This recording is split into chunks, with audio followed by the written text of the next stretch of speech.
What's going on, everyone? This is your host, Rafał Matuszewski, and today we are going to talk about um, the knee. Because I keep doing these polls on my Instagram where I keep asking people, what are the few injuries you've had this past year? And one thing that amazes me is that, the low back always popped up, but the number two most injured area was um, the knee, which makes sense to me because the knee is one of those funny joints where um, it takes on a lot of stress when it's placed in non-optimal positions. And I wanted to kind of elaborate on that a little bit today because I find that the biggest thing that people need to understand is what are the mechanisms of injury, and the more education you get on the topic, the better way for you to navigate your next step. Because now that I've been posting all of this injury stuff, a lot of comments and DMs that I get is, oh, I never knew about this thing that you said, or I wish I knew this prior to my injury. And I think the biggest gap out there is a lot of people don't understand their injury, they don't understand their body. And the scariest thing is that we live and breathe in these vessels every single day, and we don't really know much about it. And I always make the analogy that we know more about our own cars than our own bodies, which is a scary thought. And that's why I feel I have this platform to help educate people, because when you get injured, it's a scary time. You don't know what's going on. You just put your trust into whatever medical professional you go to, but you don't know if that is the best route for you. So today we're going to cover the knee and what I've seen in clinic, what I've seen with my clients, and what I've seen with myself. And I think the biggest thing that people need to understand is a lot of times when the knee gets injured, it's due to not the knee itself, but it's usually due to what's going on in the hip and what's going on with the ankle. And we're going to kind of dive deep into that because those two things, if you work on them, it tends to clear up knee pain. So injury happens in two ways. An external force goes through the knee. Say you're playing soccer and someone comes across and knocks you over and puts a lot of pressure into the knee, and then the tendons and ligaments break because they can't take that external force. The other one is just repetitive use over and over and over again, where the knee's put into a non-optimal position. So I've already mentioned that earlier. So what is a non-optimal position? For the general population, there's always caveats to everything that we say on this podcast, but say that you are working out and you are doing squats, because most people's programs have squats in them, and say that your knees tend to cave in. And let's just, for the sake of this episode, one knee in particular likes to cave in. Let's say it's your right side. The right knee always caves in just a little bit, not like anything crazy, just a little bit towards your midline of your body. So imagine you squatting down and your right knee kind of goes in this way just a little bit and then back up. Now, is that a bad thing? Yes or no. But for the regular person that may not have enough mobility in their body, which we're going to cover in a second, that little motion can actually cause a lot of damage. So I'm not saying that your knee is going to explode right there and then. It's that repetitive nature. So imagine, you're getting really consistent at the gym. You've been going for 4 months straight, and every workout you do some sort of squat variation, and that's where you get that little valgus collapse, that knee collapse that we've been talking about. And that strain over time will cause irritation and inflammation and some other stuff that causes pain at the knee. And then out of sudden, you do that one rep where you're like, oh, that felt, oh, off, like, oh, that my knee does not feel good. And then the next day it gets worse. The next day after that it gets even worse, where you can't even move the knee and it's like a sharp pain. And you're like, what the hell? I've been really consistent at the gym. I've been doing all the right things, and now my knee hurts. Now, for me, when I get a client to, you know, come see me and they are trying to get out of this painful pattern, because usually what people do is they stop training altogether, or they'll stop doing lower body to give the knee a rest. And that can work for the short term, but if you're trying to, you know nip this in the bud and get better, get stronger in that knee so you can do more lower body exercises, then you have to go a different route. Now, my first thing I always tell people to do is go see a physio, go see a chiro, RMT, whatever it is, to get out of that acute state, and then work on some really specific things. So now imagine you're a client of mine, you come to me, you explain what happened, you've been struggling with this knee thing. And personally, I do not care about your knee. I care more about your hip and ankle. So the first thing I assess is hip mobility and ankle mobility. Because imagine your knee is dictated by those two things. If your hip doesn't move the way it should, your knee is going to go in these weird directions and places where it shouldn't. So in this case, in this scenario, that knee collapse going inward to your midline over and over and over again when you do things like squats. And same thing with the ankle. The ankle doesn't, move the right way between, your tib and fib and your talus, then your knee is going to end up doing weird things again too.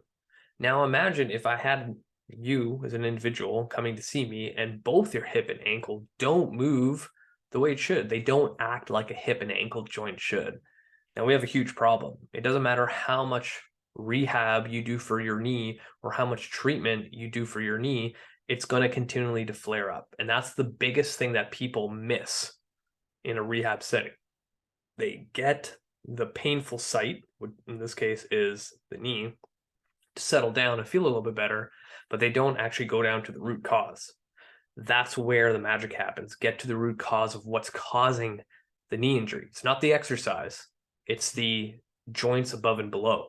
It's very similar. I make this analogy all the time. If you saw a leak in your ceiling, you're not going to just patch up the leak on your ceiling to make sure it doesn't have that watermark. You're going to go, oh, there's probably a pipe above that's causing that leak, so I'm going to go fix that pipe, then patch up the thing. But most of the time when people deal with injury, they just patch up that water circle that's on their ceiling and hope for the best. So attacking hip mobility and ankle mobility is going to be the biggest payoff. Now, how do we do that? First of all, you need a thorough assessment, and that's why I do that with every single person. So if I can get the hip moving better, and my first two things that I attack is hip external rotation and internal rotation, and that just gives you a lot more capsular space. So if you think about the squat, maybe the reason why your squat is not the most optimal because that knee is constantly caving in, then maybe you need more room in the capsule. And in order to squat, you need adequate hip flexion, hip external rotation, internal rotation, and extension when you get to the top. So the easiest way to get all those four things is hip external rotation and internal rotation. So there's no matter of traditional strength exercise out there that's going to give you all those four things. Like it just won't happen. So this is where Kinstretch comes into play, where I can take that client that's dealing with knee pain and build them a better hip by attacking hip external internal rotation with things like pails and rails, active range of liftoffs, passive range of liftoffs, to build better anatomy. Right? This whole idea of building anatomy sounds strange to many people, but when you do a traditional strength exercise, you're building better anatomy. You're building at the cellular level to adapt to the force you're putting into your muscle belly, to get stronger, to produce more force, to lay down better tissue. So then the next time you squat, you can do more, right? Me building a better hip with Kinstretch is the same principle, but it's just we're attacking it a little bit differently. We're going deeper. We're going into the connective tissue and not the stuff on the outside. Now, when we achieve this, you have more room. Imagine if you have your socket of a joint and your femur here, and it should be able to move freely in all these different positions. And I've brought this up before, but imagine if you start squatting and say you start driving up this way, and say you don't have enough room in here, you kind of get stuck. So then something needs to go to, cheat the movement. And that's where usually the knee caves in, and then somehow you have more room. Now, the other thing too is that, even though we're attacking hip mobility in this case and we improve it, sometimes that's not enough. And there's two ways to go at this. I would also obviously assess the other hip. And the funny thing is when I see, one side where the knee caves in, imagine that, in your head. Say these two are your pelvis, and pelvises can move interdependently. As you're going down into the squat, and you know that your right hip is limited, and your knee below is going to cave in, it's naturally going to do this. It's going to rotate like this. Now, in my head, if it's rotating this way, it also most likely means that this left hip probably doesn't have enough hip mobility as well. And a lot of times when I assess the opposite hip, it actually has less hip mobility than the side that has the knee pain. So imagine left hip and right hip have shitty hip mobility, but the left side is worse. So every time you squat, your pelvis does this over and over again. A lot of times when people have that knee pain, they might also have low back pain, right? And you can see how this whole, system of our body works as one unit. And this is where, too, a lot of times in bodybuilding, they get injured all the time because they're trying to separate every single muscle to have maximal growth. But in reality, every muscle blends in with each other and almost becomes as one unit. So when we start understanding that, then injury becomes very easy to solve. At least for me, when I come up with ideas for programming and getting people moving better. Now, if I can get these hips to move perfectly down into a descent of a squat, then that knee does not have to work as hard. Now, the other thing to look at is ankle mobility. A lot of people don't think about this. So imagine this is your foot, and then this is kind of like your shin bone. So as you're squatting, the bottom of your foot has to go into dorsiflexion as you come down. So where your toes kind of get closer to your shins.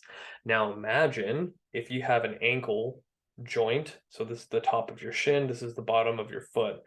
If you don't have enough mobility to do this, it kind of just gets stuck. And now where are you going to try to get more ankle mobility when you come down into your squat?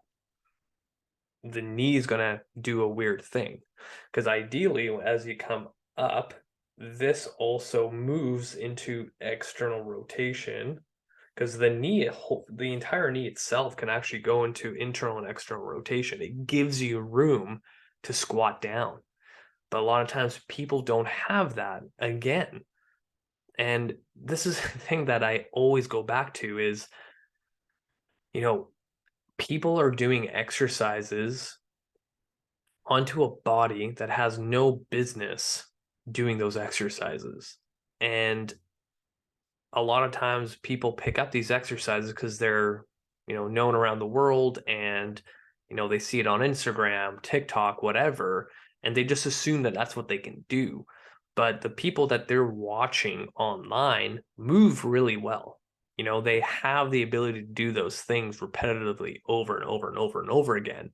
And they may not even know that they actually have that good of mobility in each joint to do those things. And then they start spewing out information like, yeah, you need to do this exercise, this thing, and you're going to get those glutes that you've always wanted.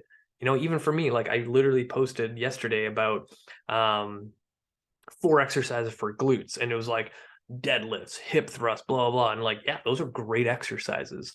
But you as an individual, do you have all the prerequisites in order to do those things? Most likely not, right? And when I actually do post those, sometimes people will message me and they're like, yeah, these are great exercises. My back didn't hurt every time I did them. And it's like, yeah, you don't have the prerequisites to do it. So in this case with knee pain, this individual, if you had knee pain in the past, you most likely don't have the prerequisites to do any kind of squatting. And most people who have that knee pain, if they're in an actual gym setting, they're probably doing some sort of like back squat. And that's a whole nother animal that I would have to attack. But if you think about what you need in a back squat, you need adequate ankle mobility, tibial rotation, hip mobility, spinal mobility, especially in your T spine, shoulder mobility. Like that's a lot of stuff. And on top of that, you also need to have, bracing strategies. You need to have some sort of level of a foundation to do those things. But that's a whole nother topic in itself. But when you come back to the knee, once we understand that everything that we do is so connected and we stop looking at the body as separate sections and one full unit, then getting a better um, knee and a stronger knee is actually quite easy. And I think the biggest thing that people are missing is going to the root cause. People, like I said earlier, they hurt their knee and they just want to get treatment on the knee. They want someone to rub their boo boo out, but that's not going to set them up for success down the road. So if we can start focusing and placing a bigger emphasis on getting the rest of our body moving better, then all that other like aches and pains in that knee are going to go away. Now, I kind of jumped all over the place, but I think this is kind of a good starting point on educating you guys on pain, on injury, and in this specific episode, the knee.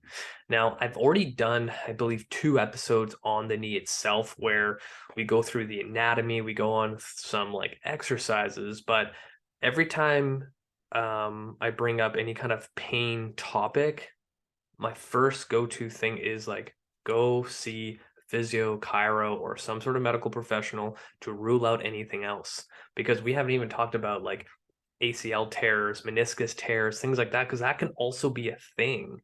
And, all the stuff I spoke about, yeah, I can guide you in the right direction. But if you actually have like an ACL tear, there's going to be a lot of other stuff that you need to consider, from surgery to no surgery to, if you do get surgery, how are they going to reconstruct the ACL? Like there's so many other things.